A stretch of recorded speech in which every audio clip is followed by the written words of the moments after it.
तारानगर नाम के गांव में चौधरी नाम का एक धनवान रहता था। वो बहुत मोटा था। वो साहूकारी का काम करता था। वो बहुत कंजूस था। वो दूसरों के साथ बांट के खाने में विश्वास नहीं करता था। उसके पास कुछ गुंडे थे जो उधार नहीं चुकाते थे। ये उनसे पिटवाता था और उनसे पैसे वसूल कराता था। उसने अपने घर में शेयरिंग इज बोरिंग करके एक बोर्ड भी लगाया था। एक दिन डॉक्टर उसके घर आया। देखिए चौधरी साहब, सिर्फ दवाई लेने से मोटापा कम नहीं होगा। ये मोटापा आपकी सेहत के लिए ठीक नहीं है। आपको जॉगिंग वॉकिंग वगैरह करना होगा। मन को भी शांत रखना होगा। चाहे सुख हो या दुख, किसी के साथ बांटना जरूरी है।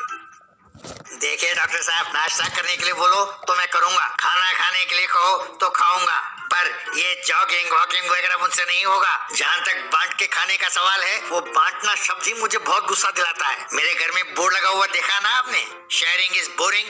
ऐसा ही रहा तो आपका मोटापा कम नहीं होगा। मैं कुछ नहीं कर सकता, आगे आपकी मर्जी, कहकर सिर पीट कर चला गया। एक दिन चौधरी कुर्सी पर बैठकर रेडियो में गाना सुनते हुए सिर हिलाने लगा। उसके आदमी भी उसके साथ सिर हिलाने लगे। मेरा रेडियो है, सिर्फ मैं ही गाना सुनकर सर हिलाऊंगा, तुम लोग क्यों हिला रहे हो? चुपचाप कान बंद कर लो। सबने कान बंद कर लिया। एक दिन वो अखबार पढ़ रहा था कि उसके आदमी अखबार झांक कर पढ़ने लगे। ये लो, तुम ही पढ़ लो ये अखबार। गधो, कितने बार कहा है मेरा अखबार नहीं पढ़ना चाहिए। पर सेठ जी, अखबार पढ़ने से अखबार घिस जाता है क्या? वो तो ठीक है सेठ जी, हम तो कई दिनों से कह रहे थे कि हमारे लिए एक बाइक खरीद कर दीजिए। जरा उसके बारे में तो सोचिए सेठ जी।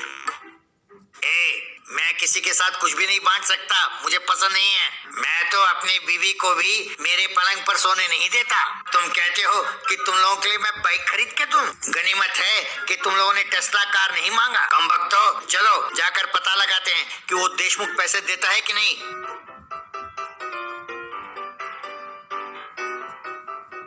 इस तरह वे देशमुख साइकिल शॉप के पास आए, पर वहां ताला लगा हुआ था। अरे ये क्या, जब देखो ताला लगा रहता है, अब और कोई चारा नहीं है, तोड़ दो ताला। तब गुंडों ने ताला तोड़ दिया। अंदर जाकर देखा तो 4 पुराने साइकिल पड़े थे। एक साइकिल पर एक खत था। चौधरी उसे खोलकर जोर से पढ़ने लगा। उसमें लिखा था, चौधरी साहब माफ कर दीजिए, 25,000 रुपए उधार लिया था, पर आपने ब्याज पर ब्याज लगाकर इसे 2.5 लाख रुपए कर दिया है। वो मुझसे नहीं चुकाया जाएगा, इसीलिए मैं गांव छोड़कर जा रहा हूँ। अरे वाह सेठ जी, अब तो आप इसका धंधा भी कर सकते हैं। बड़े खुशकिस्मत हैं आप। अगर आप साइकिल किराए पर देंगे तो बस पैसा ही पैसा। तब चौधरी ने खींचकर उसे एक चांटा मारा और क्यों रे कमबख्त, अब यही काम रह गया था मेरे करने के लिए। सेठ जी, वो सारे साइकिल बेच दो तो खूब पैसे मिलेंगे। चौधरी ने उसे भी थप्पड़ मारा और अरे कमीने, कहां से आए तुम लोग? ये तो 1000 रुपए में भी नहीं बिकेंगे।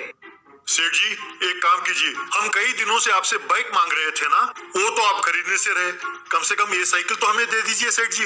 अरे हाँ, ये आइडिया तो बहुत बढ़िया है। अब से ये साइकिल इस्तेमाल करना होगा, पर तुम लोग नहीं, मैं इस्तेमाल करूंगा। वे गुंडे कुछ समझ नहीं पाए। बाद में एक मैकेनिक की मदद से उसने लॉन्ग 8 व्हील्स बाइसाइकिल तैयार किया।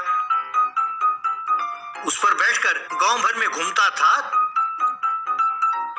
तो लोग हैरान होकर देख रहे थे।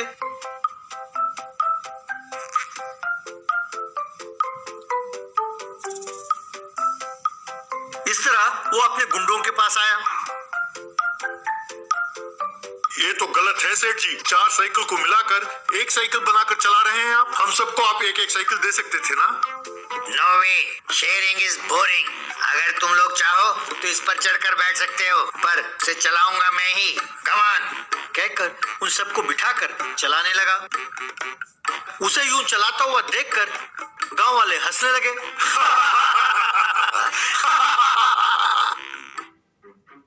वो यूं चलाते चलाते कुछ ही दिनों में दुबला हो गया।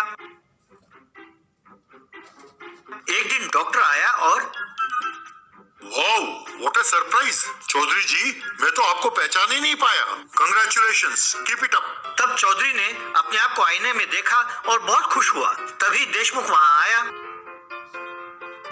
चौधरी जी माफ कीजिए, पड़ोसी गांव में मैंने एक नया धंधा शुरू किया। भगवान की कृपा से मैंने कुछ पैसे जमा किए। उधार ना चुकाना अच्छा नहीं लगा मुझे, इसीलिए उधार चुकाने के लिए आया हूँ। देशमुख, तुमने वाकई मेरी मदद की है। Thank you very much. वो पैसे मुझे नहीं चाहिए, तुम ही रख लो। पर ये साइकिल मेरे पास छोड़ दो, मैं इसे जिंदगी भर चलाता रहूंगा। इस तरह वो उस दिन से अपने असिस्टेंट्स को बिठाकर साइकिल चलाने लगा।